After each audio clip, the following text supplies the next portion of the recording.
दोस्तों, आज से 2 दिन पहले मैंने एक वीडियो बनाई थी जिसका टाइटल था कि क्या भूपेंद्र हुड्डा बीजेपी में जा चुके हैं और क्या क्या कंडीशन है, किन कंडीशनों पर वो जाने लग रहे हैं और क्या ये खबर सच है या झूठ है। तो वीडियो दोस्तों 2 दिन पहले डाली थी, लेकिन लोगों ने इतनी ज़्यादा पसंद की, इतनी वायरल हुई कि हालांकि मेरे सब्सक्राइबर बहुत कम है, लेकिन कई गुना मेरे सब्सक्राइबर थे, उससे कई गुना लोगों ने देखी और वो लगभग 45-50 हज़ार लोगों ने मेरी वो वीडियो देखी और उसके ऊपर कमेंट भी किए लोगों ने। ज़्यादातर ने तो ये कहा कि आपका जो आकलन है वो बिल्कुल सही है, लेकिन कुछों ने ये भी कहा कि आपका जो आकलन है बिल्कुल गलत है, ऐसा हो ही नहीं सकता। और वो वीडियो क्या थी दोस्तों कि मैंने उस वीडियो में ये कहा था कि राहुल गांधी के अंदर या गांधी परिवार के अंदर इतनी हैसियत ही नहीं है, इतनी ताकत ही नहीं है कि वे भूपेंद्र हुड्डा को पार्टी से बाहर निकाल सके, कांग्रेस से बाहर निकाल सके। और आज दोस्तों कांग्रेस पार्टी की तरफ से एक ऐसी खबर आई है जिसने मेरी उस बात को 100% सच साबित कर दिया और उसके ऊपर प्रमाणिकता की मोहर लगा दी है कि मैं जो कह रहा था कि गांधी परिवार के अंदर या राहुल गांधी में इतनी हैसियत नहीं है, इतनी ताकत नहीं है कि वो भूपेंद्र हुड्डा को पार्टी से निकाल सके। तो वो क्या खबर थी दोस्तों और कैसे कांग्रेस पार्टी की तरफ से आई है, वो सारा सब कुछ मैं आपको बताऊंगा। बस देखते रहिए, बने रहिए आप मेरे चैनल के ऊपर और तब तक मेरे चैनल को सब्सक्राइब जरूर करिए दोस्तों, ताकि मेरा भी हौसला बढ़े और मैं आपको इस तरह की खबरें बता भी सकूँ, आपके सामने खबरें ला भी सकूँ और आप लोगों को एक एक बात डिटेल से बता भी सकूँ। बस दोस्तों मैं अभी गया और अभी आया।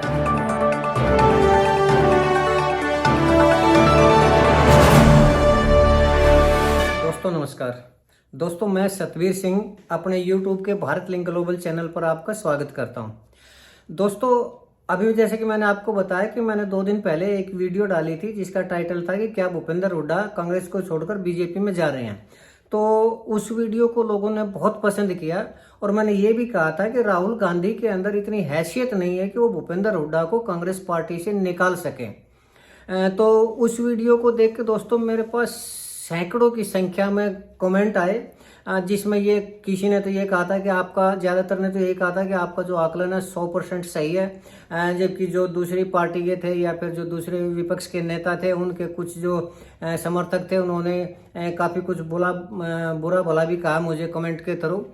लेकिन खैर दोस्तों ये तो अपनी अपनी सोच है। तो मैं आपको बताना चाह रहा हूँ कि मैंने ऐसा आज नहीं कहा, इस 2 दिन पहले की वीडियो में नहीं कहा, आज से 3 साल पहले मैं भारत लिंक के नाम से एक अखबार चलाया करता दोस्तों। तो उसके संपादकीय में लिख दिया था मैंने कि 2-3 साल पहले यानी 2022 में कि गांधी परिवार का पतन शुरू और गांधी परिवार की जो ताकत है वो खत्म हो चुकी है और आज गांधी परिवार है एक दांत विहीन शेर की तरह, बूढ़े शेर की तरह हो चुका है, जिसके पास शिकार करने की या लड़ने की जो ताकत है वो खत्म हो चुकी है। तो 2-3 साल पहले जब मैंने अपने न्यूज़पेपर में लिख दिया था तो दोस्तों उसके बाद से तो बहुत परिस्थितियां बदली हैं।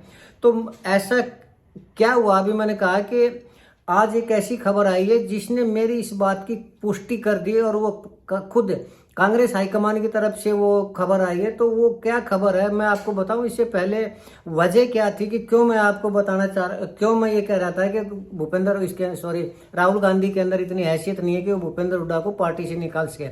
दरअसल दोस्तों जिन आदमियों की राजनीति में रुचि है ना, उनको तो ध्यान होगा कि आज से लगभग 4.5 साल पहले कांग्रेस के लगभग 23 नेताओं ने, वो दिन था 29 अगस्त 2020 का, 5 साल अभी हुए नहीं, तो कांग्रेस के जो कद्दावर नेता थे वो जब ये देख रहे थे कि राहुल गांधी के नेतृत्व में लगातार कांग्रेस की जो है वो हार होती जा रही है, हार पर हार होती जा रही है और उन लोगों को अपना कहीं भी किसी भी तरह का भविष्य दिखाई नहीं दे रहा था, तो उन्होंने सोनिया गांधी को एक पत्र लिखा था। कांग्रेस के जो कद्दावर 23 नेता थे उन्होंने, और उसको G23 के नाम से यानी ग्रुप 23 के नाम से बाद में वो 23 नेता प्रसिद्ध हुए और उन्होंने कड़े शब्दों में ये लिख दिया था कि अब कांग्रेस को अपना नेतृत्व वो परिवर्तित कर लेना चाहिए। हालांकि इस तरह की खबर कि राहुल नेतृत्व का तात्पर्य, उस टाइम अध्यक्ष हुआ करते राहुल गांधी, तो उनको हटाने की जो मांग उन्होंने की थी, तो उस टाइम गांधी परिवार ने उसके ऊपर कोई भी एक्शन नहीं लिया था, बल्कि वो जो 23 नेता थे वो इतने कद्दावर थे कि उनको मनाने की कोशिश की।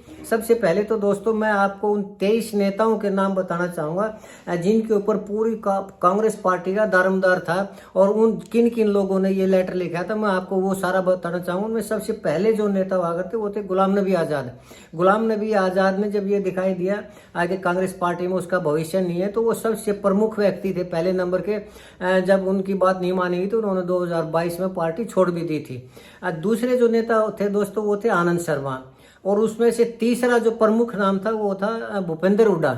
भूपेंद्र हुड्डा ने भी प्रमुख रूप से ये मांग की थी कि अब कांग्रेस पार्टी को अपना नेतृत्व यानी राहुल गांधी को हटा देना चाहिए। चौथा जो नाम था उसमें था मिलिंद देवड़ा, जो कि 2024 में उन्होंने जब ये दिखाई दिया कि यहाँ कोई भविष्य नहीं है तो उन्होंने शिवसेना ज्वाइन कर ली थी। अगला जो नाम था दोस्तों वो मुकुल वासनिक था, मनीष तिवारी, शशि थरूर, राजेंद्र कौर भट्टल, वीरप्पा मोइली, पृथ्वीराज चौहान, कपिल सिब्बल।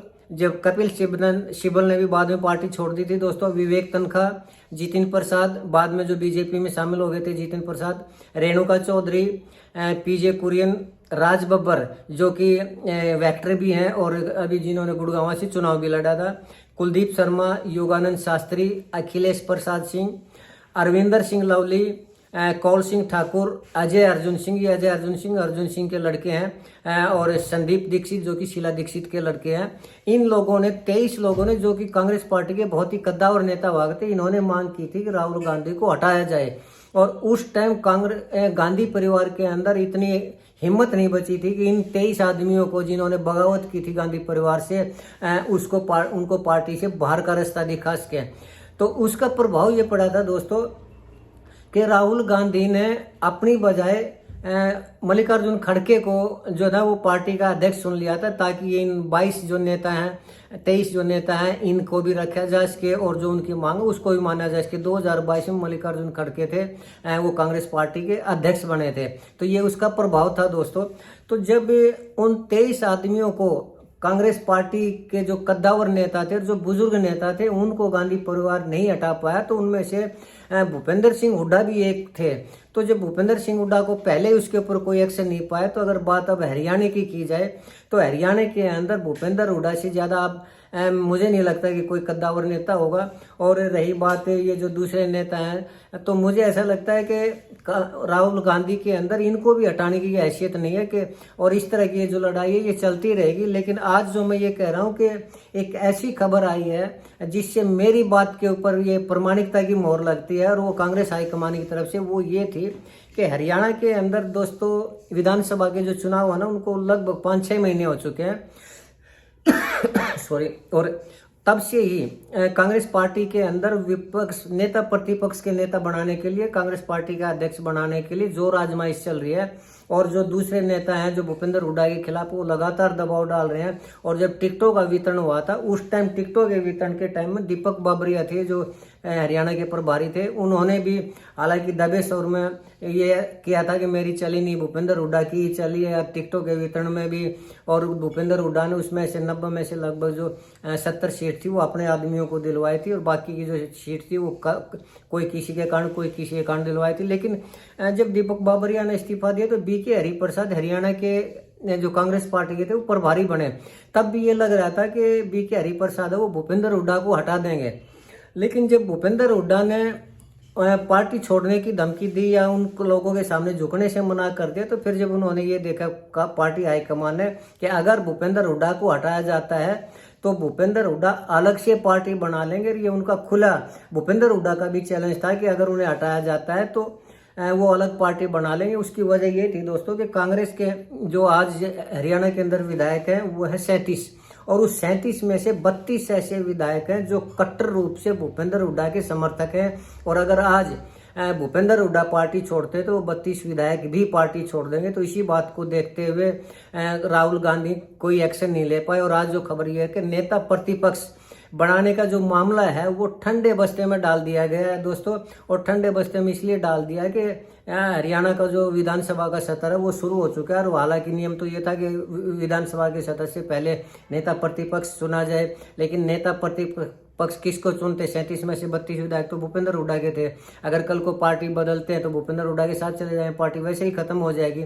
तो अब कांग्रेस हाईकमान ने ये निर्णय लिया है कि नेता प्रतिपक्ष के मुद्दे को ठंडे बस्ते में डाल दिया जाए, और बहाना ये किया है कि पहले संगठन बनाया जाएगा, जिला अध्यक्षों की नियुक्ति की जाएगी और पदाधिकारी नियुक्त किया जाएंगे, और उसके बाद नेता प्रतिपक्ष के बारे में सोचा जाएगा।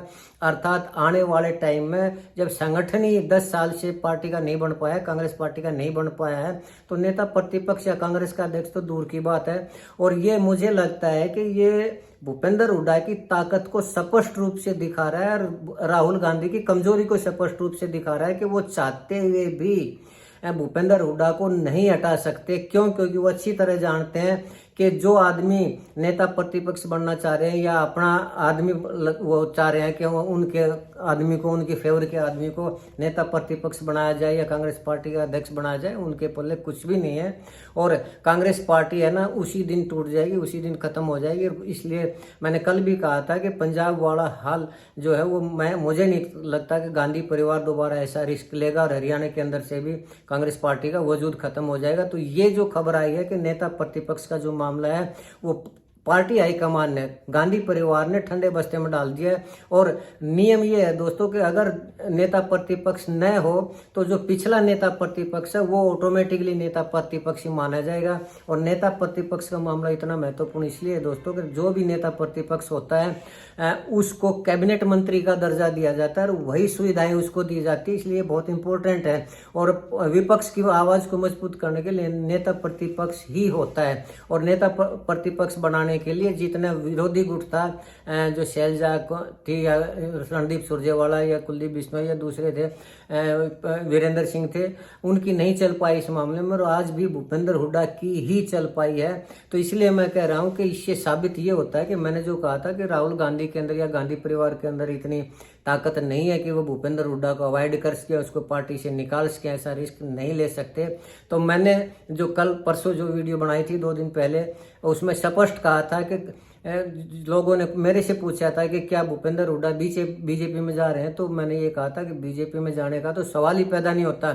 लेकिन अगर राहुल गांधी ने या पार्टी हाईकमान ने कोई मूर्खता दिखाने की कोशिश की तो अलग पार्टी जरूर बना लेंगे। और आज भी 32 विधायक, 37 में से 32 विधायक है वो कांग्रेस, भूपेंद्र हुड्डा के फेवर में है, कांग्रेस पार्टी के।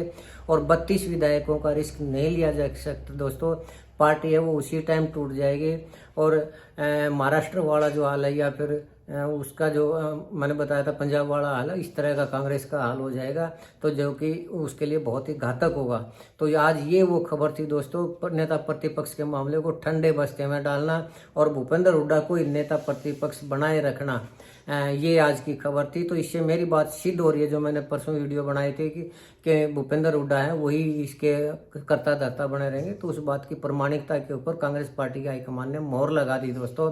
तो आज के दिन मेरा यही कहना था। मुझे उम्मीद है कि आपको मेरा ये आकलन पसंद आया होगा और आपने मेरा ये वीडियो देखा, इसके लिए मैं आपका बहुत बहुत शुक्रगुजार करता हूँ। और आपसे एक निवेदन करता हूँ कि हो सकता है मैं गलत हूँ, तो अगर मैं गलत हूं तब भी कमेंट करें, और अगर मैं सही हूं तब भी कमेंट करें, क्योंकि पिछली वीडियो पे दोनों ही तरफ के वो आए थे। ज़्यादातर ने कहा था कि आपकी जो आकलन है वो 100% सही है, लेकिन कुछ संतुष्ट भी नहीं थे। तो जो मेरी बात से सहमत नहीं है उनसे भी मैं प्रार्थना करना चाहूँगा कि आप वो कमेंट करके मेरे को ज़रूर बताएं कि मैं कहाँ गलत हूँ और कौन सी बात गलत है जो इस आकलन में उनके मुताबिक नहीं है, या क्या कारण है कि कहाँ से मैं इस मामले में गलत हो सकता हूँ। तो दोस्तों कमेंट जरूर करें। और उसके साथ ही मैं स्पेशल निवेदन करना चाहूँगा, प्लीज़ आप मेरे चैनल को सब्सक्राइब करें ताकि मेरा हौसला बना रहे और मैं आप लोगों को इस तरह की विवेचना टाइम टू टाइम देता रहूं। इसके साथ एक बार फिर से मैं आप लोगों का धन्यवाद करना चाहूँगा। इसके साथ ही नमस्कार, जय हिंद, जय भारत।